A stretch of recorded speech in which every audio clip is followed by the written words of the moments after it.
उत्तराखंड की 5 सीटों में एक सीट नैनीताल उधम सिंह नगर की है। नैनीताल सीट को देश के उच्च शिक्षित क्षेत्रों में गिना जाता है। सियासत के कई दिग्गजों ने इस सीट पर अपनी किस्मत भी आजमाई है। नैनीताल सीट पर मोदी लहर में 2014 और 2019 के चुनाव में बीजेपी ने सफलता पाई थी। इस बार बीजेपी हैट्रिक बनाने की कोशिश में लगी हुई है। कांग्रेस की चुनौती इस सीट को जीतने की है और कांग्रेस ने अपने प्रत्याशी को भी यहां पर बदला है। यह खास रिपोर्ट देखिए।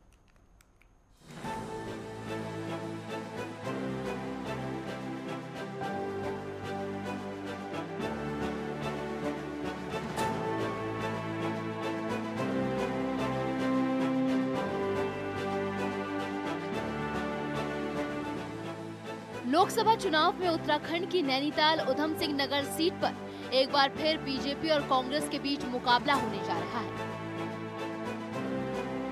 बीजेपी यहां अपनी हैट्रिक बनाने की कोशिश कर रही है, तो कांग्रेस इस सीट को छीनने के लिए हर संभव प्रयास कर रही है।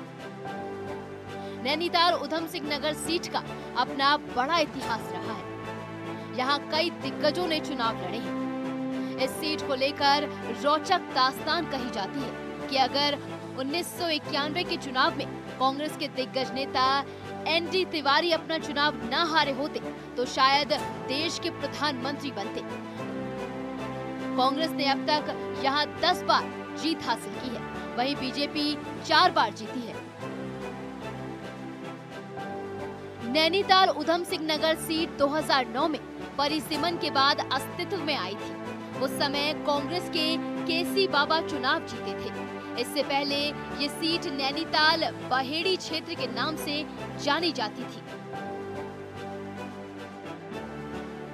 नैनीताल उधम सिंह नगर सीट पर मोदी लहर में 2014 और 2019 में बीजेपी ने जीत हासिल की है। 2014 के चुनाव में बीजेपी के भगत सिंह कोश्यारी ने कांग्रेस के केसी बाबा को पराजित किया था।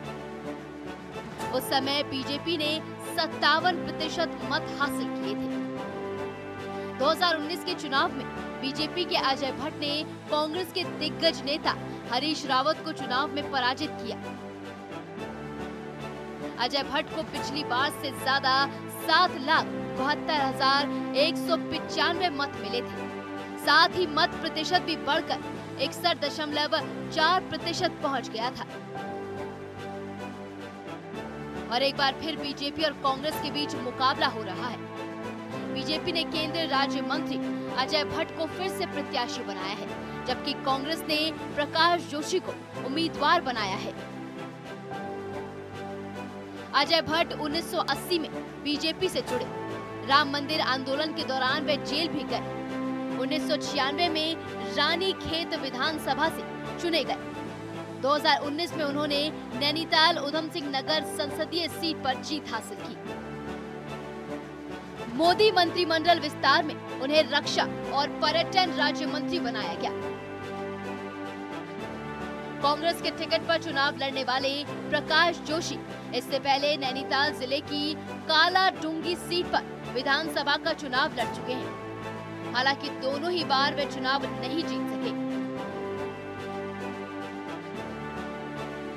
नैनीताल उधम सिंह नगर सीट उत्तराखंड के मतदाताओं के स्तर पर दूसरे नंबर की सीट है। लगभग 25 लाख मतदाताओं वाली सीट की प्रतिष्ठा कई वजह से है।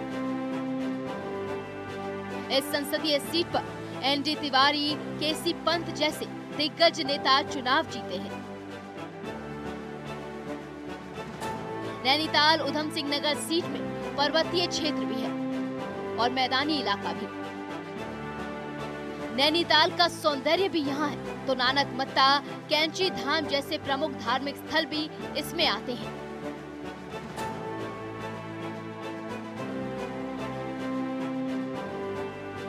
नैनीताल लोकसभा सीट देश के पूर्व गृह मंत्री गोविंद बल्लभ पंत की कर्म भूमि भी रही है।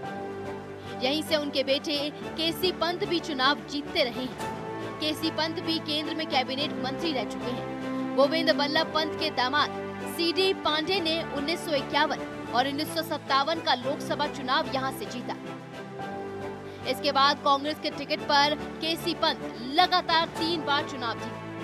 आपातकाल के बाद 1977 में हुए चुनाव में भारतीय लोकदल के भारत भूषण ने इस सीट पर जीत हासिल की।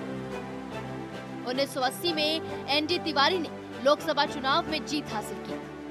1984 में एनडी तिवारी के करीबी सत्येंद्र चंद्र गुड़िया को जीत हासिल हुई।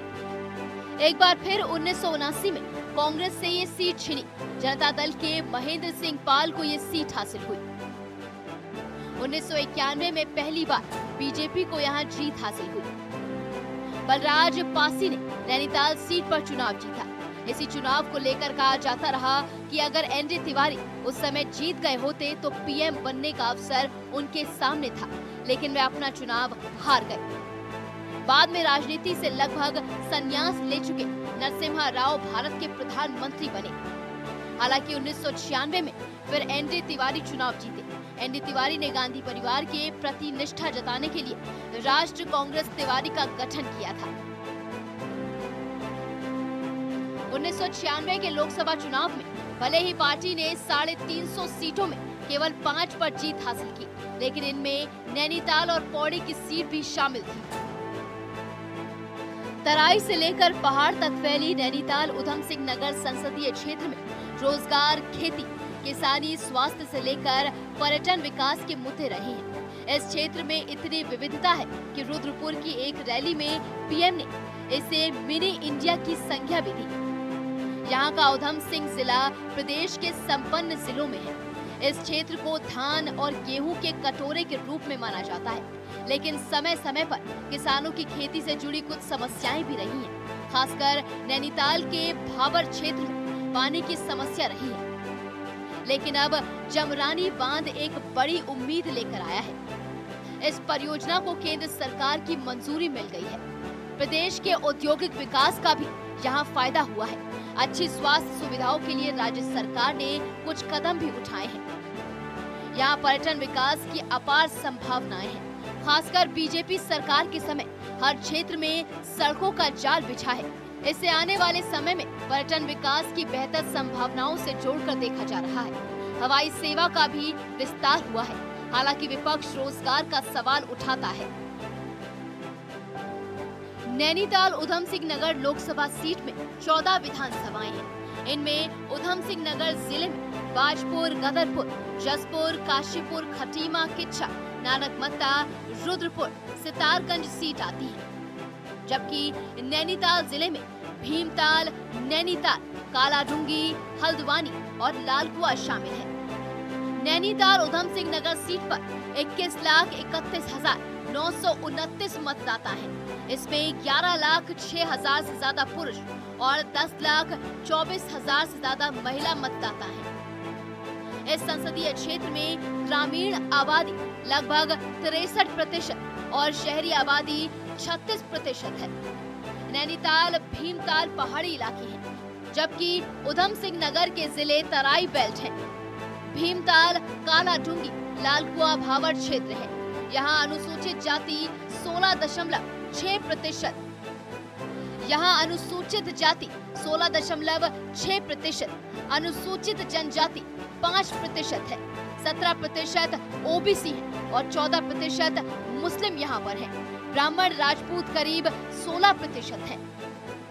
हल्द्वानी और रुद्रपुर बड़े शहर हैं। पंतनगर कृषि विश्वविद्यालय भी इसी क्षेत्र में आता है। तराई बेल्ट औद्योगिक विकास के लिए जानी गई है। Bureau report, network 10।